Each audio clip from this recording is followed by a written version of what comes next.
Children of same-sex parents, how is life for you? I have two moms, plus an adoptive mom, so I am both a child of LGBT parents and a child of divorce. When people ask me how are you living, do you feel like you are missing something? I usually answer I don't know. What is it like to have a father? There are definitely a lot of problems in our family, so I definitely feel like I am missing out on things, but I don't think the main thing is that I was raised only by women. The main problem for me, the child of an LGBT couple, was the parents of other children. Many parents did not allow their children to go out with me, and when they saw me around, they asked strange, intrusive questions and allowed themselves to make different statements. I never thought that other kids' parents would be the main problem in this case. You need to spread the word somehow. I think most of the harsh words I've ever heard were from other kids' judgmental parents when I was a kid, and that's the worst thing, because if you don't talk back at that age, you won't be able to stand up for yourself later. So I can see why other parents have been the most troublesome for you. The main problem for me, the child of an LGBT couple, was the parents of other children. When I was a kid, my little brother had a best friend who had LGBT parents. The boys were 4 years old then. His friend's mother gave him a note for our mother, which asked if he could come over to play. The note was a subtle hint at her partner. In fact, she had to ask permission to be friends, because there were many other parents who got really mad when, after a walk with their children, they found out that their child's friend's mother was a lesbian. And this all happened in the 90s, in one of the most tolerant and cosmopolitan cities in the world. Holy shit. I still remember how upset my mother was when they explained to her that parents get mad when they find out that their children play with a child. LGBT types. For me, aged 8 to 9, it was one of those moments when I realized that the world really is full of shit. When I was 3, my dad left my mom after a 10-year marriage. I don't remember it, but my mom still feels like crap after 2 long-term relationships. Since my dad divorced my mom, he's had 2 same-sex marriages. I think he and his current husband are both great, and I don't care that my dad is gay. Even though my mom keeps telling me it's unnatural, my dad loves his boyfriend, and he loves my dad. Anything else shouldn't bother anyone. I just move on with my life and I'm always happy to see my dads. They worked so hard to raise me, and they cared about me more than my mom ever did in her entire life. The only problem is, when you have one biological father and 2 stepfathers, Father's Day becomes a really expensive holiday.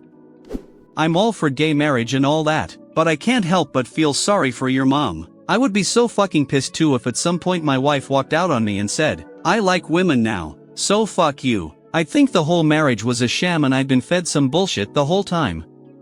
My mom came out as a lesbian when I was about 6, so I grew up with 2 moms most of my life. I also have no uncles and my brother is gay, so I grew up in a feminine household, to say the least. I can't deny that it made me more feminine in the conventional sense. I'm much more open to showing emotions than most of my peers. I really enjoy compliments, and I love to talk about deep topics. In other words, you've become the guy that all the women want. My mom is also a lesbian, and as a man, I completely agree that I am much more driven by emotions than the average man and it is easier for me to talk about them. I am grateful for my upbringing and would not want things to turn out differently. Same here. I have noticed that I am very easy to show my emotions, much easier than most of my peers. Guys, maybe you can teach us this?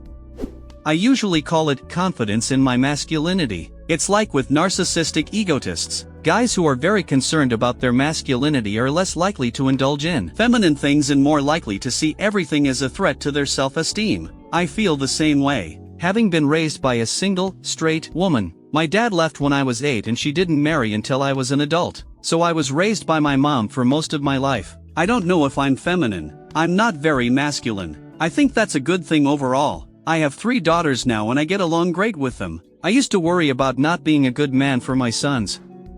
I was adopted at birth by an interracial gay couple. This was in the early 90s, when it was extremely difficult for LGBT couples, especially gay men, to adopt. For most of my childhood, I was the only girl in school with 2 fathers, and I lived in a liberal American city with a huge LGBT community. I was always special. I always had a lot of explaining to do with my peers, and sometimes I was even banned from participating in certain school activities because I had 2 fathers. Honestly, that was the only shitty moment of my growing up. I have great dads. I think having to wait so long and go through so much trouble to adopt me made them even more responsible parents. Not in a clingy or overprotective way, just reliable and aware parents. Since I wasn't an unexpected child, like many kids, my parents were really willing, emotionally and financially, to take on the extremely difficult responsibility of raising a child. Compared to my peers, my childhood had a major impact on who I am today. My parents were never afraid to ask awkward questions about growing up, like my first period, buying a bra, first date, etc. But they always emphasized that I had a huge female family and friends to turn to if I wanted to talk about girly stuff with a woman. I am still friends with my biological mother and am truly grateful to her for giving me to my awesome parents, despite the fact that my family has experienced many cases of discrimination, both subtle and obvious. My dads have always set a great example, never backing down, never letting ignorant and mean people win. They instilled in me the understanding that it is important to be yourself and never be ashamed or apologize for who you are. I consider myself a true anti-example for all the fanatics who claim that children from LGBT families are somehow traumatized or have problems caused by the absence of a father or mother. I am happier and more successful in life than many children I know from traditional families. I have cool dads, and I feel like the luckiest girl in the world because I have them, and I don't regret a damn thing. I had a friend who once told me he was half Irish, and I was like, but your moms aren't Irish. It only dawned on me later. Reminded me of Modern Family. Lily tells Gloria she's a lesbian. Gloria is shocked because the kid is only 6 years old. Gloria tells Mitch and Cam who are standing nearby, and Lily is like, well, my friend's parents are Italian, and he's Italian. My parents are gay, so I'm a lesbian. What the heck? When I was 8, my mom divorced my dad to be with her lesbian partner. My mom and her lover dated for 10 years until her friend died suddenly. And now my mom is married to a woman who has never had sex with a man, but she has 2 kids from a sperm donor. They're about my age. Her long-term partner also died suddenly, so she and my mom kind of found each other.